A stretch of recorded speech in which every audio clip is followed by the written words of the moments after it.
That's that late day snow I'm talking about. That doesn't look like it's going to be super fun. So let's get the snow that's here out of the way first. That's something that you can do maybe this day or tomorrow or Saturday is start clearing that out of the way in case more comes, because you know it's on the way. Also on the way, Kathryn Ravenscraft from Bangor Humane Society. She will be next with a kitty named Nacho, and we've got some great tunes too. Classic rock coming your way. I-95 Bangor's Classic Rocks. Nacho is, I love I love when they open their paws and it's like, I've got all the fingers. I know, he does too. And I don't think he has any extra toes, but he definitely has big when feet. He spreads them, it's pretty big, but exactly. He is a darling. He really is. So Nacho, as you may be able to hear, is an orange cat. Yes. He's a talker, isn't he? He is. He's chatty and he is friendly. I have a theory. Oh my goodness, wiggle worm. Yeah, he wants to be out of that and really running does. like a dog almost. He's not a cuddle bug like that. He wants to explore. Yeah, he's going to hide under something though, and I'll be here all day trying to dig him out of somewhere. So we had to put him back in his little kennel. But I have a theory about orange cats, which is that either they are the sweetest love bugs with huge personalities, or they're kind of jerks. But Nacho seems like a sweetheart. Nacho is the sweetheart. Yeah. So Nacho came in, and you said there's another one over there that's got another interesting, delicious sounding name. So there's Nacho and Quesarito. Nice. Well, there you go. Yeah, and they are not bonded, so they can go home separately. I do believe that they're from the same litter. They're about the same age. Yeah. They're both orange, but Quesarito has a little bit of weight on him. But they're both just super duper sweet. Very playful. They're still kittens, really. They're under a year. But neither of them use their claws. Oh, that's cool. And they have claws. They just they just don't use them. They're just gentlemen. Yeah. How are you guys doing over there? I know in the springtime you typically get the kittens in, and that's the thing. So are you guys bracing for that, or is it something where you see a bigger turnover when the weather is cold like this too, that people are like, oh no, there's a cat outside and I need to rescue it and come and bring it to you? Yes, so we do see some of that, although right now we're pretty caught up on kids. We definitely have a lot of kids out in foster right now, and yes, we are gearing up for kitten season, although kitten season is a bit of a misnomer. Maybe 10 or so years ago, we would see from about April until November. That's when we'd see the majority of our kittens come through. It is a big spread. But now it's pretty much all year because cats are catting out there. So, They're an interesting bunch. They are. They are. What is the adoption process like for a cat when they come into the Bangor Humane Society? Yeah, so we would love for you to fill out an application, and we need to have that finished before you can meet with any cats. If you rent, we need to be able to be in touch with your landlord to make sure that you are allowed to have animals in your home. And then from there, we take a look at, who you've got in your house. Do you have kids? Do you have other animals?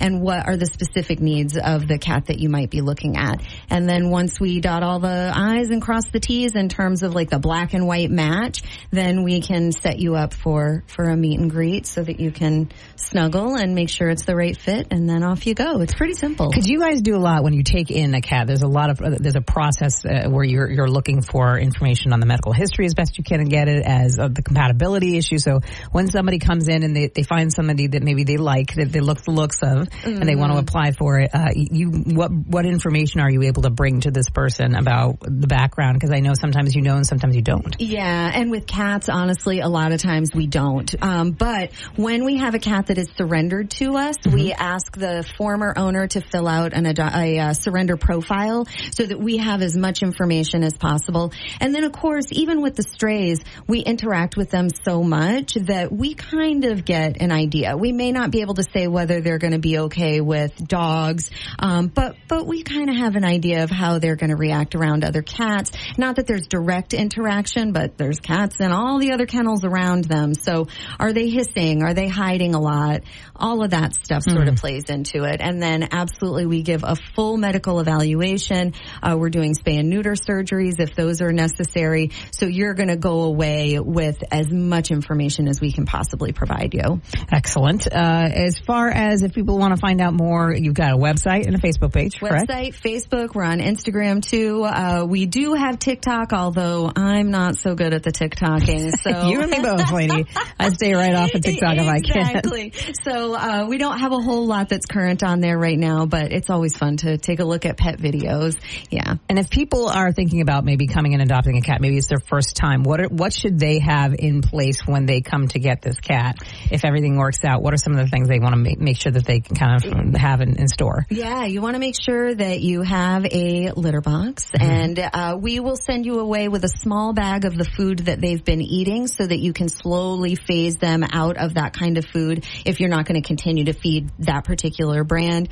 You want to make sure that you have some toys and a cozy place for them to sit, and most of all, you need to make sure that you have patience, because with cats especially, they may go and hide under a bed for a week or more. So just make sure that you are putting food out where they can find it, water out where they can find it, and cats are going to work at their own pace. So they are very, you just need to be ready for that. All right. Well, don't forget, you can check out the Bangor Humane Society website. You can check out their Facebook page. You can find Nacho out there, I bet.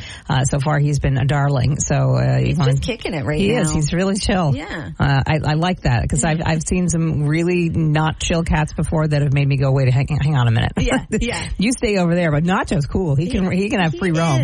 And I think he is going to be a curtain climber for a little while. Not literally, because he doesn't use his claws. But I think he's going to get the zoomies and he's going to run around. And I also think he's going to be a snuggle bug when it's time to sit down and watch Netflix and eat ice cream. He's going to be right there. Yeah, well, there you go. Check out Nacho and all the other wonderful animals up for adoption at the Bangor Humane Society. Thank you as always for coming in, Kathryn. Thank you. Good to see you. All right, we've got some great classic rock. Let's do it. Some Van Halen on 95 Bangor's Classic Rock Station at 95.7 FM, 817.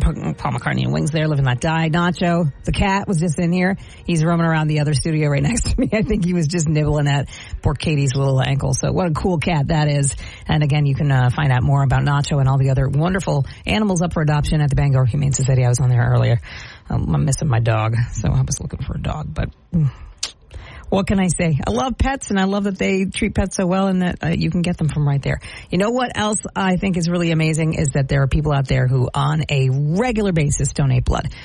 Totally shifting gears, I know, but I have had family members whose lives have been saved because of blood donations, and if you can, please continue to do so. If you've never done it, consider doing so, because unfortunately, due to weather and just the time of year, the American Red Cross is now at a severe blood shortage, and they are enticing people with $20 gift cards to go and donate blood. And if you are looking for your local chapter, you can do that now anytime between January 26th through February 28th. If you donate blood, you'll get a $20 e-gift card for your choice of merchant. So consider that. Just in general, obviously, you never know when you're going to need that gift of blood. But if you can do it and get a little incentive out of it as well, that's pretty awesome. So things to think about this morning as it's cold, and we're waiting for hopefully Tim Hortons to come in, and they've got their Valentine's Day stuff that they just let out. I can't wait to see what they bring in here. It's usually some delicious donut and some delicious beverage, and I'm ready for both right now.